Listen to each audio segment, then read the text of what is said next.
Hello everyone. Thank you for joining us today for webinar. We are presenting, my colleagues and I presenting from American Thoracic Society Pulmonary Circulation Assembly Early Career Working Group.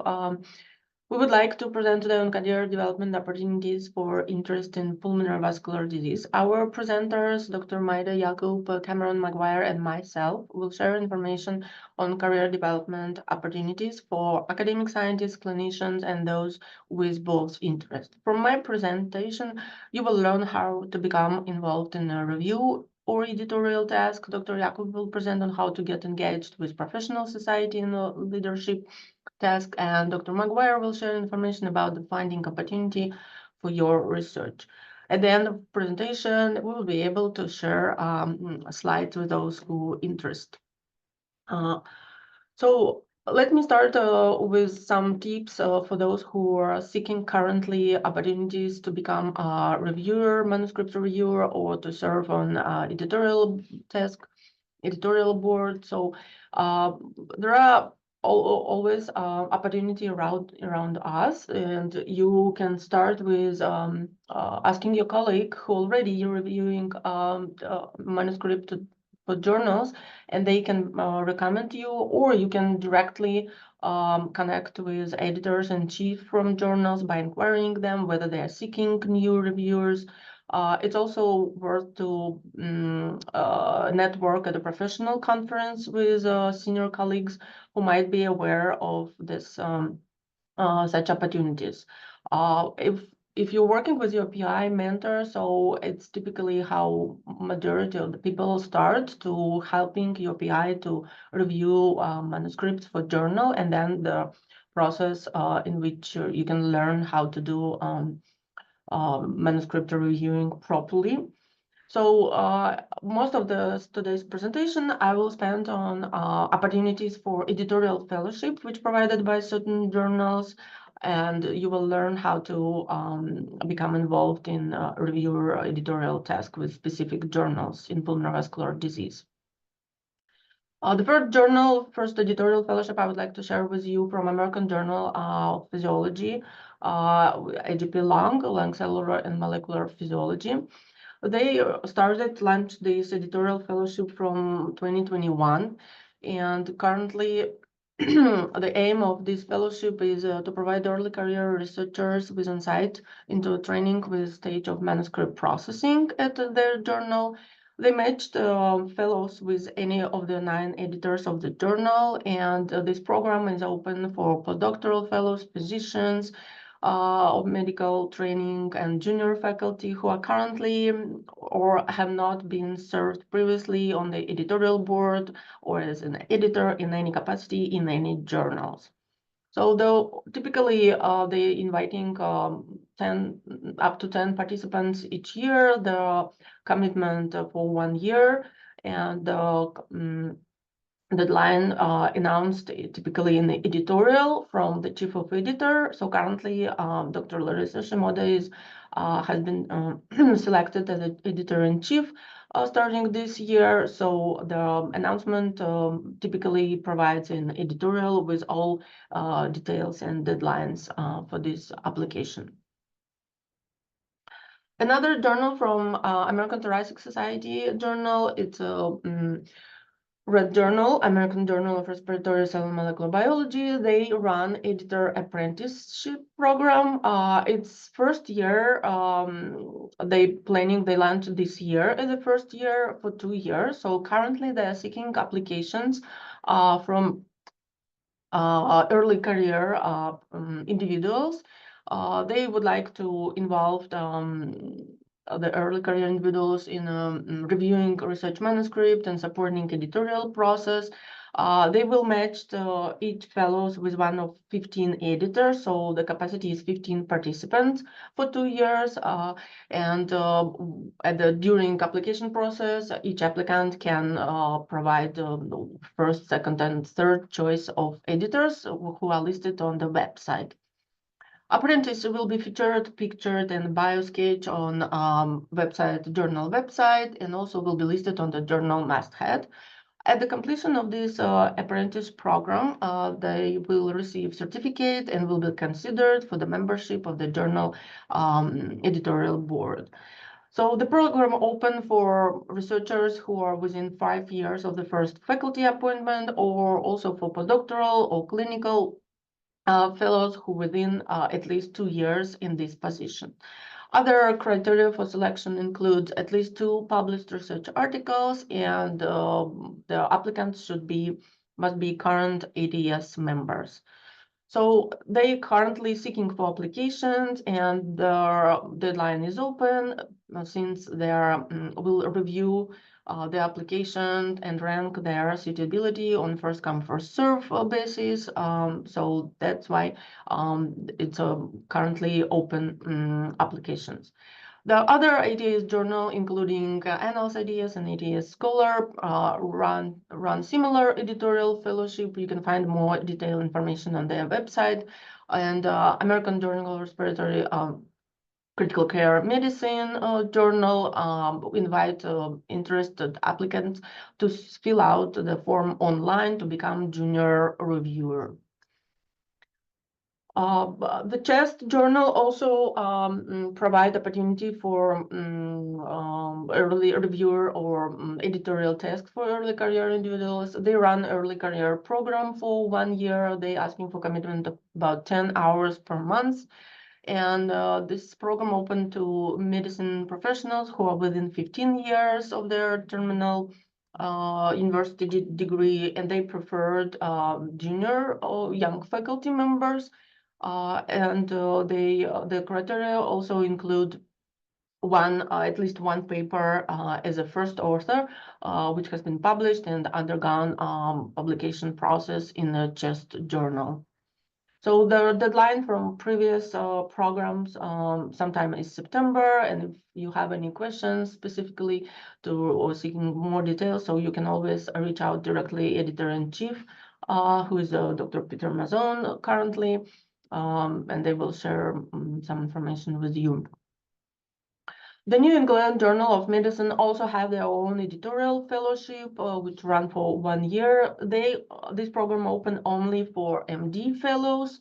The capacity include a few participants a year, and they also provide some information about application online on the website, and deadline from the past programs typically listed at the August. Currently, it's not announced yet, but probably you will follow up on the information on the New England Journal of Medicine website.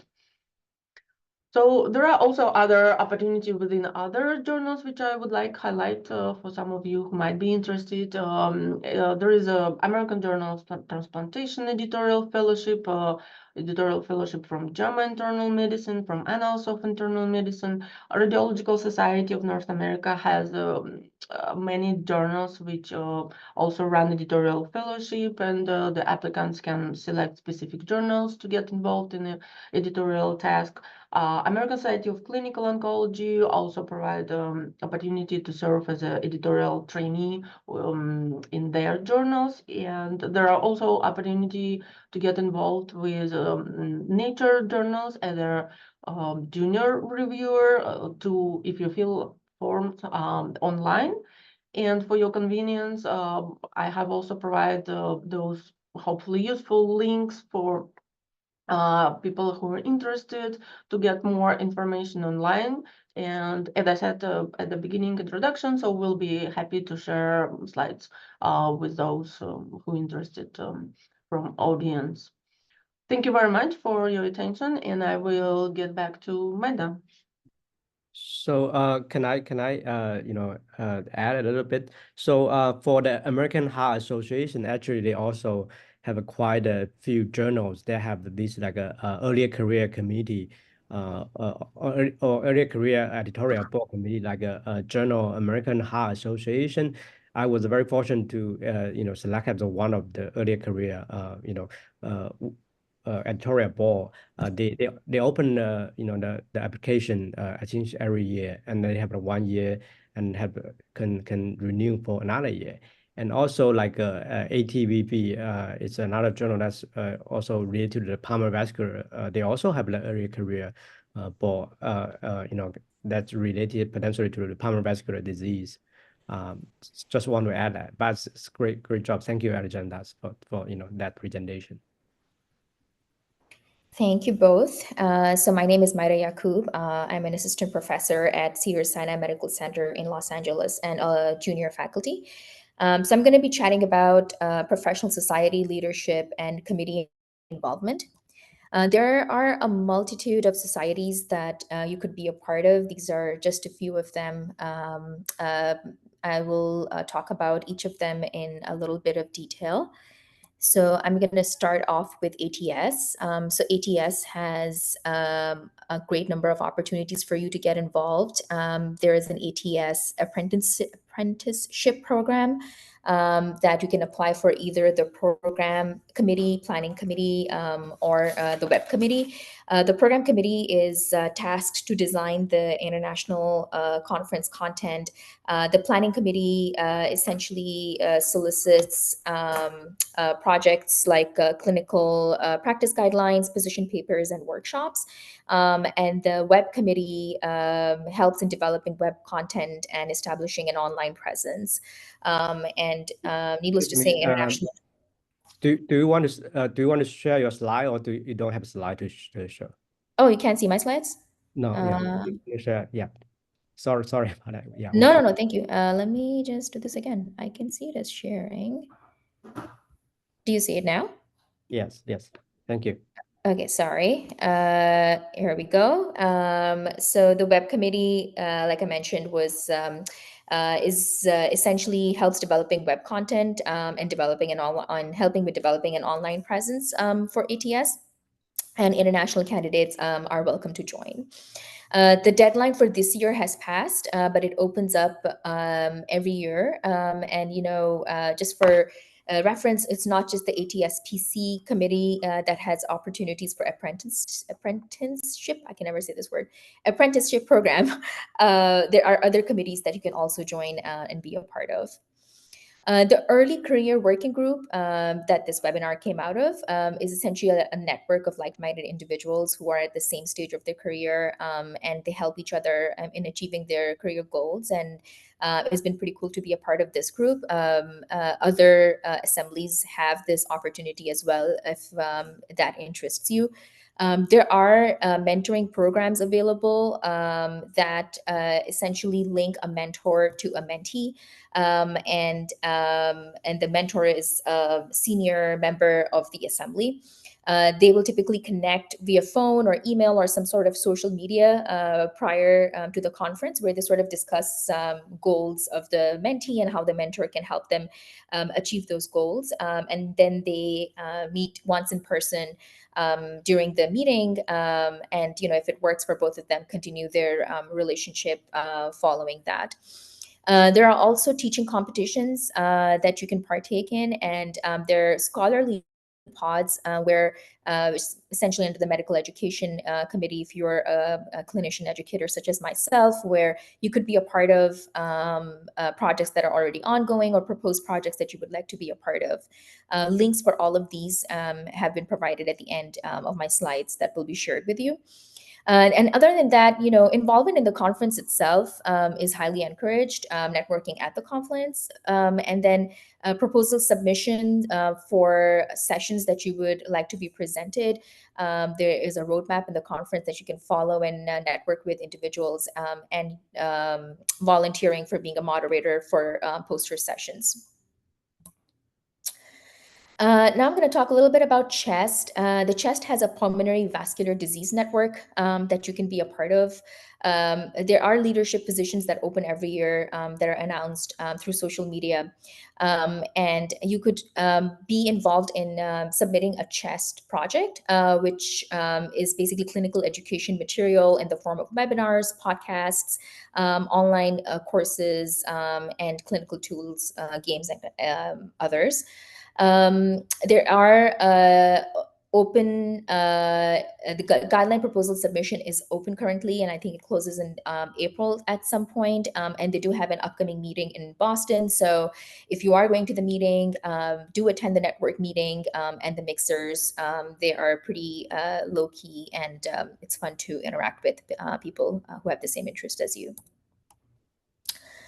Pulmonary Hypertension Association also has a few committees that you can be a part of. There's a Patient and Caregiver Education Committee. There's a Professional Education Committee. There's PHP and Practice Committee. And there's also PHP and Symposium Committee that helps develop their symposium. They also have a meeting coming up this year. Their meetings are every other year. The PERT Consortium, I'm pretty actively involved with the PERT Consortium. They have a multitude of committees as well. The Clinical Protocol Committee, Development, Database, Education, and Research Committees. They are all open for new members. And they're just switching their membership now. But after this membership goes live, people will be able to get CMEs and CEUs for watching their webinars. They also have a BPA CTEF Alliance where people who are doing BPA in the country can network with each other and sort of learn from each other. They have a PERT bootcamp, which is free for trainees that happens on their meetings, and the meeting is coming up in September. You can actually go to their website and join for their newsletters that you'll be receiving regularly and be up to date with the events and such that are happening there. The American Heart Association has a Council of Arteriosclerosis, Thrombosis, Vascular Biology, and also has a Council of Basic Cardiovascular Science Early Career Committee members that you can be a part of. And then American Physiological Society, their applications open in May 2024 with deadline in August 2024. There is some opportunity for leadership position in the cardiovascular section, which will actually close tomorrow. There are vacancies in award committee, fellowship committee, training committee, and nomination committee. And then, not to forget, your own institutional committees like IRB and IACUC, where you can be a part of as well. And these are all the links that you can sort of peruse on your time after this webinar. And that's all for me. I'm going to hand it over to Cameron. Thank you. Great, thanks, Dr. Yaqub. Let's pause. Does anyone have any questions for Dr. Babacheva or Dr. Yaqub before I share my slides? Since we're going to pivot into a very heavy alphabet soup of things in a moment.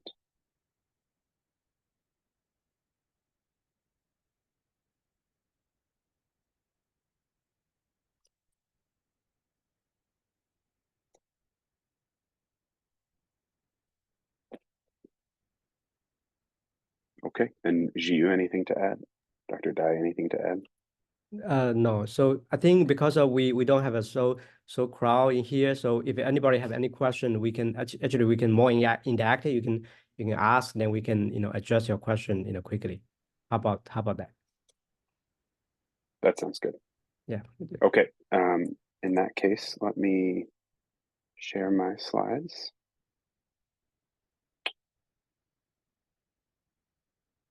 And I imagine we will end quite early, so we'll have some additional time for questions if questions do arise. We haven't seen your slide. Are you sharing No, now? yeah, 1 second. I'm in the Okay. presenter mode. Sorry.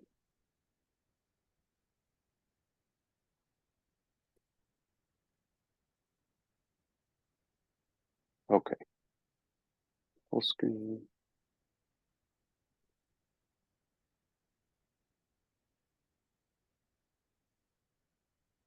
Okay, so I'm going to briefly, I'm Cameron McGuire. I'm a clinical instructor at UC San Diego. And like Dr. Yaqub, I kind of specialize in the pulmonary embolism space, and I'm heavily involved in PERT as well. I would also highly encourage membership in that committee if you're interested in pulmonary embolism, because there are some upcoming funding opportunities as well once the membership is restructured and they have a research a research program that is ongoing with not a lot of people using it. So easy opportunity there if PE is a space that you're interested in. Having said that, I'm going to focus predominantly on two main mechanisms of funding. The first is going to be federal, and the second will be sort of institutional or programmatic grants. I have no relevant disclosures. My goals are challenging because the funding landscape is very muddy, and there's a lot out there, and it's very hard to keep track of. I took some very deep dives just to develop these slides, and these are by no means comprehensive or complete. By the end of this, I hope that I will have clarified some of these funding opportunities, provided you some concrete details about those opportunities, and then maybe most importantly, route, depending on how you pronounce it, interested people to the right place by providing the links. Again, in my tables, all of the links are in the far right column, and my slides will be shared as well. So by the end, I'm hoping that the water is just slightly less muddy, and you can at least see through it. So first, I want to talk about federal funding sources, and I'll probably take most of the time talking about this since this is sort of the most tried and true mechanism, the mechanism with the most opportunities, and probably the highest success rate if you think about the number of people who apply to the non-federal sources relative to the number of awards that are granted. So this table is, again, by no means complete, but these are sort of, I'd say the first 3, 4, 4, 5. The first 5 are sort of the most well-trod pathways, and I'll talk a little bit about each of those in a little more detail. So many of you are aware of the F32, which is a postdoctoral fellowship grant. It is also called the Ruth Kirchstein Award. It is an extension of the institutional T32 award, and there's no specific topic requirement. There are often funding announcements that go out each year that prioritize certain research missions over others. The most recent funding announcement is here at this website hyperlink, which is the Funding Opportunity Announcement, or FOA. So PA-23-262 is the most recent FOA for the NIH Ruth Kirchstein F32. The important piece of information there's a number of important pieces about the F32, and I could probably talk much more than the allotted time about each of these grant opportunities, but I think some important ones for early investigators to know about, specifically the F, the K, and the CDA2 options are some of the pros and cons at each. I have a pros and cons slide on the K and CDA on the next slide, so I'll just talk briefly here about the F. The F32 you can be on for up to 3 years, but it's an extension of, or sort of a combination of, the T32. So what I mean there is if you're at an institution with an institutional training grant or a T32, and you take a spot on the T32, the amount of time you spend on your institutional T32 is subtracted from your eligibility on the F32 if you choose to apply for one. So, for example, I have an F32 in a separate field than pulmonary vascular disease, in respiratory physiology and ARDS. I spent 1 year on the T32 at my institution, applied for an F, and was fortunate enough to receive it, and so have 2 additional years on the F. If I had not spent any time on the T, I would have had the opportunity for 3 years, and if I'd spent 2 years on the T, I would have only had 1 year, as you can likely deduce or calculate. A couple of other important pieces of information about the F that you may want to be aware of before applying for one are the following. So because it is a postdoctoral research fellowship as opposed to an early career research fellowship, there are essentially 2 major ramifications that I think are very important for one's lifestyle and consideration of subsequent opportunity. The first is funding is therefore based on a postdoctoral or PGY scale. Obviously, not everyone who applies for F32s is an MD and is therefore not sort of on the same PGY scale. But PGY basically just means postgraduate year, and there are essentially 8 options ranging from PGY 0 to PGY 7. And that stipend that I've put down there is rounded, but essentially it ranges from 56 to 69,000 per year. based on where you are on the PGY scale, with an increasing stipend per year based on your PGY. So if you are, for example, like me, an internal medicine resident who did 3 years of PGY training and then did a chief medical resident year and did 4 years, and then did a 3-year pulmonary and critical care fellowship, you're a PGY 7. However, the PGY scale at the NIH is slightly offset from the graduate medical education scale. And so when I initially applied, I was actually a PGY 6, even though I was in my 7th postgraduate year. The other important consideration is twofold, and it has to do with your institution. So an F32 provides you a small amount of salary stipend, as you can see there, but it does not allow for a faculty appointment, at least at most institutions. You can be an instructor, you can be an associate physician. There are a number of different titles associated with being an F32 researcher, but you cannot have a faculty appointment because it is not a faculty level career development award. And so that may slow or delay your runway to an independent faculty position, which may be beneficial for some and not for others, depending on when you want your promotion clock to start ticking, which is a whole different lecture in and of itself. The other consideration with respect to your institution and an F is that, unlike all of the rest of the grants that I'm going to talk about, the F is not really movable or transportable. Meaning, if you get an F32 and then circumstances change in your non-professional or professional life requiring you to move elsewhere, I have never heard of someone successfully moving the F. I have asked the program officers if it's possible and received mixed messages, but I've never heard of anyone successfully moving an F to a new institution.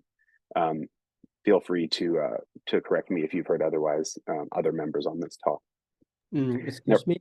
So if the mentor is moving, and how is that also because you mentioned that if the postdocs move to different institute, but if the mentor move, does that qualify to move or not? That's a really good question, Ju. I actually don't know the answer to that. I will try to find out and let you know. More often than not, usually it's when you get an early career grant that you have the most bargaining power and you think about moving. But I've never thought about if the mentor to the F applicant moved. Yeah. Thanks for asking. I don't know the answer. Those are the main points I wanted to make about the F. I'll just very quickly cover the very two at the bottom. So the military grants, there are a lot of them. Those are the 5 major ones there. DARPA is kind of the most well-trod by people. NASA, probably the least well-trod, and I couldn't find much about it. But in the pulmonary vascular space, I'd say these are probably very unlikely to be a grant that you'd pursue. Nevertheless, they are an option.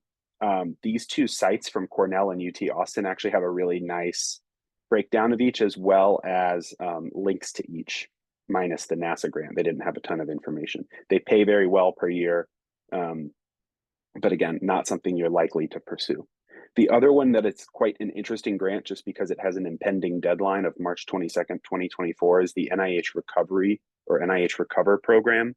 The NIH Recover program was established about 3 years ago. There are a number of different sub-studies and sub-grants within NIH Recover, but they just put out another award announcement a few weeks back and had a webinar that is available on their website, which this OTA, which is the funding notification, links to, which is specifically for studying PASC or long COVID pathobiology.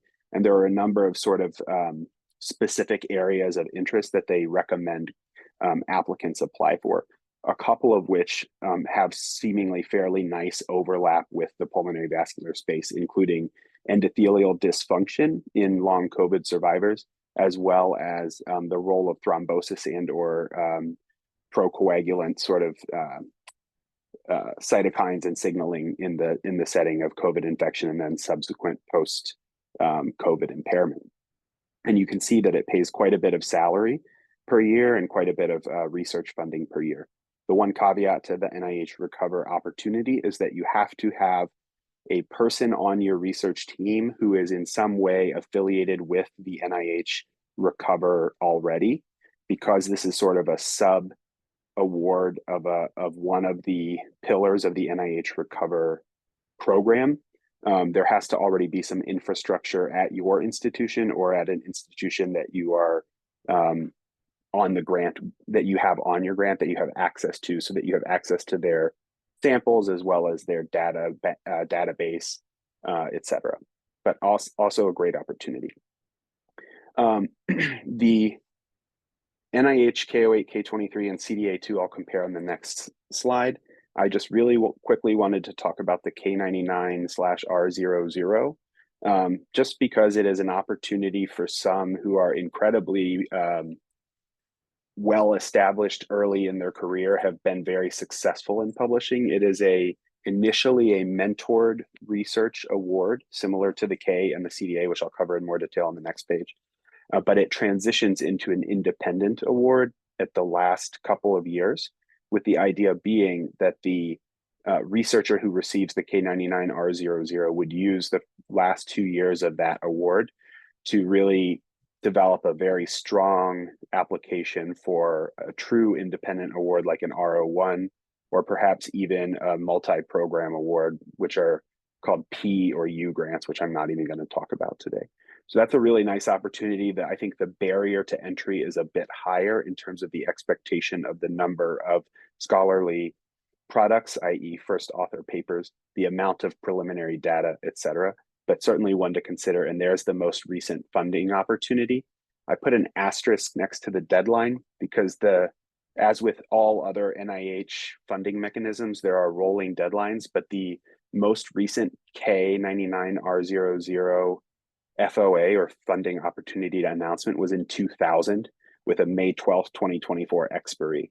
There will be a new announcement, I'm sure, within the next couple of months for the next round of K99/R00s. So that May 12th is why I put an asterisk there.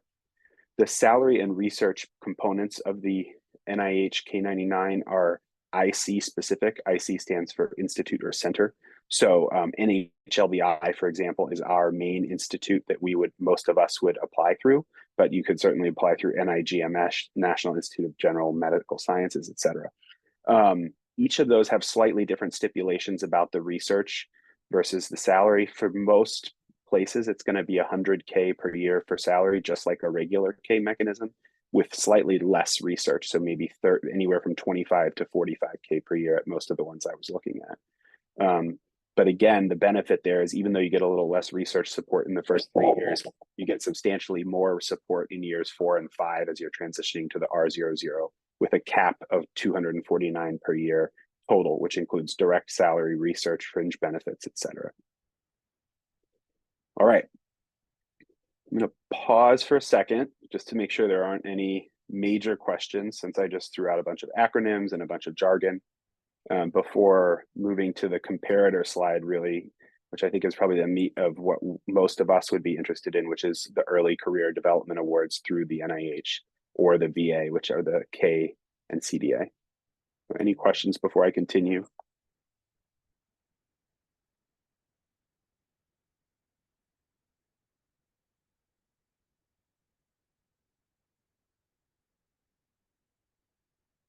All right, hearing none and seeing none in the chat, I will just go ahead and move forward.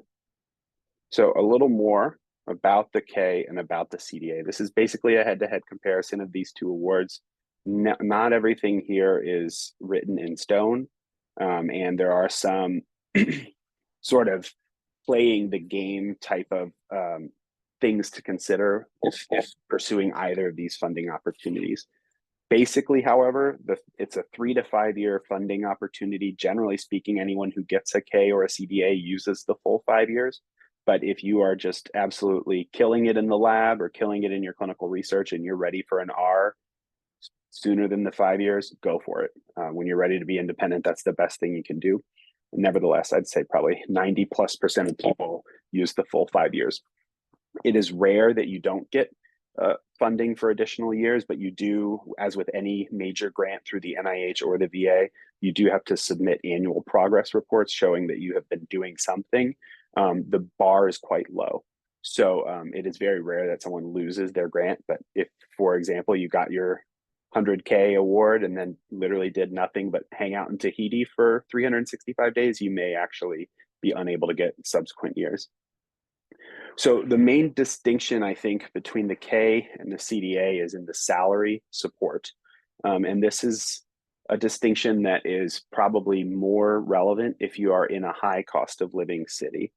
So the max salary per year with a K08 or a K23 is $100,000. However, with a CDA, the max support is, or the support is 6/8 of your salary at the VA. The reason that's relevant is that the VA salary is very murky, and the water is still quite muddy for me, even after taking a very deep dive into pay scales and stuff. But physicians at the VA are paid a base salary regardless of where they practice, and then they are also paid a locality pay based on where they practice. And then more importantly, the salary and the locality pay, or sorry, the locality pay, not the salary, is adjusted relative to the median salary for that city. So for example, I live in San Diego, high cost of living city. Private practice pulmonary critical care doctors earn a whole lot. Academic pulmonary critical care doctors earn a lot less. VA pulmonary critical care doctors earn somewhere in between. The reason this is super relevant is if you just do a quick math experiment and say that the salary at the VA for a pulmonary critical care doc is $240,000. Well, 240,000 divided by 8 is 30,000 per 8th, times 6 is 180,000 per year. So you can see that the salary could be quite substantially more per year for the CDA2 than the K. Additionally, there's a little more per year towards research. So 65K, and then you also get 30K initial startup that must be used in your first year. So if you need to hire a statistician, if you're doing cardiopulmonary exercise testing, which is something that I'm super interested in, for example, and you need to buy a new system or a CPET bike or something like that, that's what that 30K is specifically meant for. Sorry, I did not mean to advance my slides. There are a few other caveats that are worth knowing, and they aren't necessarily better or worse, just information so that you're well prepared to apply when the time comes. There is no letter of interest needed for the K. There's a rolling deadline. There are 3 deadlines per year, so you can submit whenever you're ready. You do have to submit technically sort of letters of interest within your own institution so that they can put basically make a profile for you in the submission portal. But you don't have to send any letter of interest to a panel for them to look at and then agree that it's okay for you to apply. Whereas for the CDI, you do. It's very rare that people get rejected outright from the letter of interest or letter of intent. More often, there will be a response saying, this is not right for this particular service, or this is not appropriate for this particular institute, or not institute, but research mission within the VA. You should submit it here instead, or perhaps you should make these revisions and then send your LOI. So you do need to have your LOI approved, and there are only 2 LOI submission deadlines per year. Once your LOI is approved, you then have 4 cycles during which to submit. So 2 deadlines per year. You have 2 years worth of time to then submit your actual grant after your LOI is approved. So just really quickly going back, you'll see here, there's a May 1st and a November 1st LOI. So if I submitted an LOI for the CDA on May 1st, 2024, and it was approved, I would then have the opportunity to submit my actual CDA proposal November 1st, 24, May 1st and November 1st of 25, and May 1st of 26. So you have a long window in which to submit once your LOI is approved. The other cool thing about the CDA, if you think of it that way, is that you're allowed 2 resubmissions. So if you think that about 50% of Ks don't even get a score, they just get what's called triaged, you can't resubmit an unscored K. You would have to wait for the next deadline and submit a new K. Whereas if your CDA gets, even if it doesn't get, as long as it gets a judgment or a score, which is much more likely than a K, you can work on it, refine it, and then resubmit it. Resubmissions generally have a much higher rate of acceptance in both mechanisms than fresh or new submissions. And jumping back really quickly, you can see that the Ks have a separate deadline for submissions when they're resubmitted versus new submissions. Okay, clear as mud, probably. A couple other important points that are all sort of relevant for the most part. So first, VA time or non-VA time, if you work on a K through your institution, so in my case, UCSD, you are not permitted to use your VA time towards the NIH clinical time calculation. Meaning, if you do time at the VA, that is additional time separate from the clinical time that you have to satisfy for your sponsoring institution. Since 25% clinical time can be quite a bit of clinical time, depending on how your institution divvies up their clinical service, the recommendation is that you not be co-appointed at a VA where you have to do a minimum of 1/8 to be clinically appointed, because then you're doing maybe 4, 5, 6 weeks a year at the VA plus whatever 25% clinical time means at your institution. So it's not permitted in quotes. Similarly, at the VA, if you get a CDA, the VA is fairly strict about working at non-VA institutions while you're on a VA research grant. Their philosophy being that you should be spending any time that you're not doing your research serving the veterans who are being served by the grant that you're being paid by. There are ways around this, but for the most part, the expectation is that you're essentially fully appointed at the VA. The clinical max is the same, 25%. The difference is how 25% is calculated. The VA is a 40-hour work week, so 2/8 is 25%. That's your clinical max. The NIH is a 60-hour work week, so 2/8 at the VA, which is a 40-hour work week, is really only 16.7% clinical time at a non-VA site like UCSD, for example. So on the F currently, where there is not this requirement about VA versus non-VA time, I have 2/8 at the VA, but that only counts 16.7% against my clinical time at UCSD. So I'm therefore also able to do some clinical time at UCSD to augment my salary, since you'll remember that the stipend for an F-32 is much, much lower than either of these career development stipends. All right, and then last but not least, there's no actual requirement that your mentor have an R01 to get a K. Having said that, almost always your mentor has an R01. There is a requirement, however, that your mentor must have a merit, which is the VA equivalent of an R01, to get a CDA.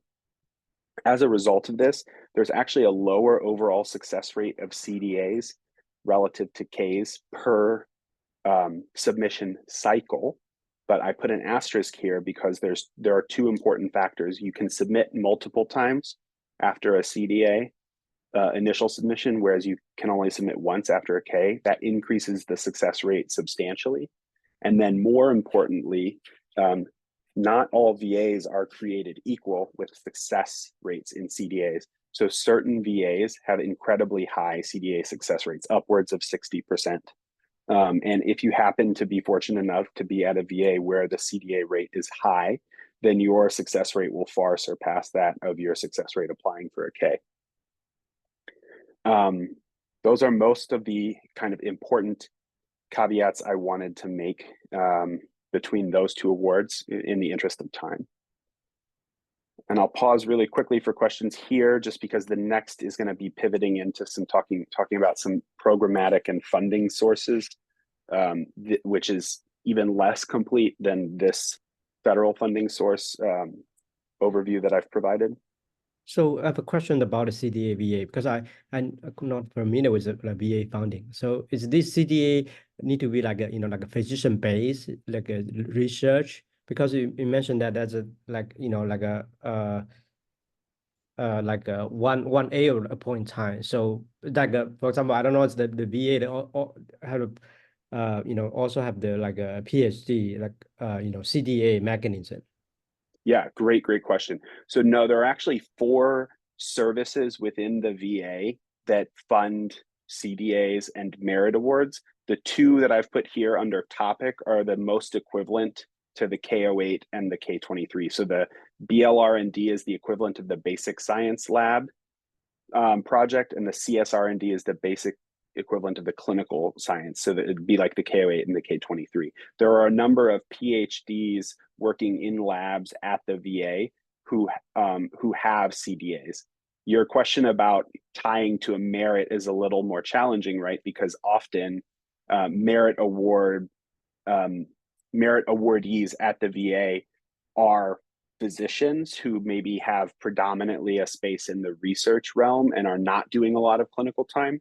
But there are some people, particularly in the realm of smoking cessation and some of the behavioral psychology interventions that the VA is kind of leading the forefront in research in, who are PhD psychologists, for example, who have never spent a day with a patient. So it really does depend you, but there's definitely, I think, a bias towards MD researchers in the CDA path, but it is by no means exclusive. I hope that answers the question. Thank you. And then we have a question from the chat. So yeah, you read it? Yeah, so it does not have to be the primary mentor, Yuanjun. I hope I pronounced that correctly. As long as one of the mentors has a merit, it has to be a mentor at the VA that you are employed at, though. So for example, right, like my I have five or so people on my team, 3 of whom are at UCSD, 1 of whom is at UCLA, and 1 of whom's at Harvard. My primary mentor is, of course, at UCSD. If I wanted to have a CDA group in my application coming up, my merit, one of the people on my team must have a merit and must be at the San Diego VA. But I can also have other VA people, whether they have a merit or not, at other VA sites. Okay, and we are almost out of time. So just with the last couple of minutes, I just want to quickly show you just a few of the association and program grants. I took a very deep dive down some of the non-ATS grants, mostly because the ATS grants are probably the most well-known to attendees of this webinar. When I do submit these slides at the end of this webinar, I will add a couple more details to this table to make it more complete.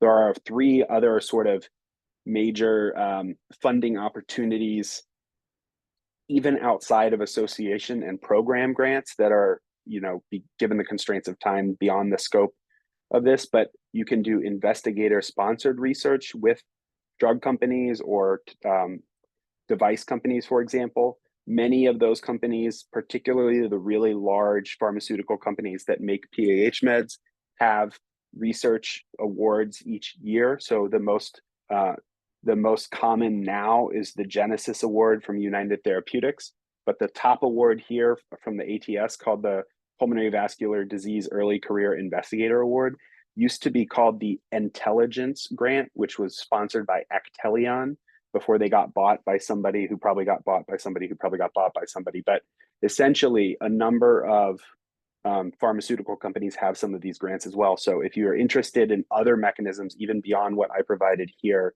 just hit up Dr. Google and ask, who makes sotatercept, who makes Adempas, who makes whatever, and then that drug company probably has some grants that you could apply for. And then obviously there are also medical education grants, but I figured I'd focus exclusively on research funding here. So these are some of the big ones that people apply for. Again, a couple other ones are ISHLT, International Society for Heart-Lung Transplant, PVRI, Pulmonary Vascular Research Institute. If you are international and happen to be tuning in, ESC and ERS, European Society of Cardiology and Respiratory Society, respectively, each have grants as well. I'm sure there are other international grants that I'm unaware of. For most of the big ones on the US front, at least, the ATS has a number of unrestricted grants, which typically are 40 or 50,000 per year for up to 2 years. Again, unrestricted, meaning they can be used for basic science, clinical research, et cetera. There's also this Pulmonary Vascular Disease Early Career Investigator, the deadline for which just passed. So if you're interested in it, it would be next February. But it is a $100,000 1-year grant. It's a big deal. The whole premise of it is to help get you a lot of money to develop a lot of preliminary data for a subsequent K or CDA2 application, for example. Then the ATS also have some partner grants, which I haven't listed here because there are a bunch of them and it would require sort of researching. Many of those partner grants are very specific to disease states and are co-sponsored by the ATS and various sort of patient advocacy groups or disease advocacy groups. So there's a Hermansky-Pudlak one, for example. There's a cystic fibrosis one, for example. There's about 20 of them, and they change each year as to which ones are available. Some of them have some pulmonary vascular overlap. All right, so having said that, with that out of the way, these are the other big ones. The American Heart Association is probably the most commonly pursued, just because it's a fair amount of funding for a fair amount of time, and it really helps build one's career. So again, the CDA, or Career Development Award, is 3 years, $77,000 a year. I've extrapolated these dates based on the last due dates. So you have plenty of time to prepare for the CDA at the end of this coming year. The Innovative Research Award through the AHA pays a bit more per year, less time, a little higher threshold to get in. And again, the success rates for all of these grants are much lower because so many people are applying for a very small number of grants. But for the Innovative Research Award, you need a letter of intent, and then you need to submit your full proposal. The American Lung Association is actually pursued less frequently by pulmonary vascular people in talking to some of my mentors than some of these other options. I'm not sure if that's just due to lack of knowledge or maybe just lack of prior success, but there are 4 potential, I think, grants out of their 12 options here that I've listed. Catalyst and Innovation are the most kind of unrestricted and most likely to be amenable to a PAH researcher. But Dulcimer and Hastings are both ILD specific, and I could very easily make the case for group 3 disease and some of the new inhaled therapies that you could potentially write a very intriguing grant for either of those. ALA usually updates their grant submission deadlines in August of each year. So when I went to their website earlier this morning, they still had nothing, and it just says check back in August. The PHA just released some new, just sent out a nice little email about their upcoming grant deadlines. If you're in the pediatric space, the deadline's very soon. If you are trying to do their early career development grant, which was previously called the Aldrigetti, named after somebody I don't know, that deadline, you have a little more time. And then the Innovative Research Grant, which is, again, a higher bar than the other 2. You have a bit more time, and it's a bit longer grant. And then finally, last but not least, is CHEST. Really, the first 2 are probably the most likely. The critical care medicine is the longest. You would really need to make an intriguing case for why a pulmonary vascular specific grant would go in the critical care space, but perhaps something about RV failure in the ICU might make sense. The Young Investigator Grant is entirely unrestricted, much like the early career PHA or the unrestricted ATS grants. And then you could make a case for the sleep medicine grant being an option because there's a lot of data from the PBDomics, however you want to say it, cohort, that there's a lot of sleep disordered breathing in group 1 disease that really hasn't been investigated that well. And this is a grant that not as many people apply for. So these are a few options through CHEST. We're running out of time, so I'm going to stop. I threw a ton of information out. I hope that this was helpful for some. Again, these slides will be available, and we can take questions as well. Thank you so much, Cameron. And then, if everybody have questions, then I think it's a good time to ask for the last few minutes, maybe.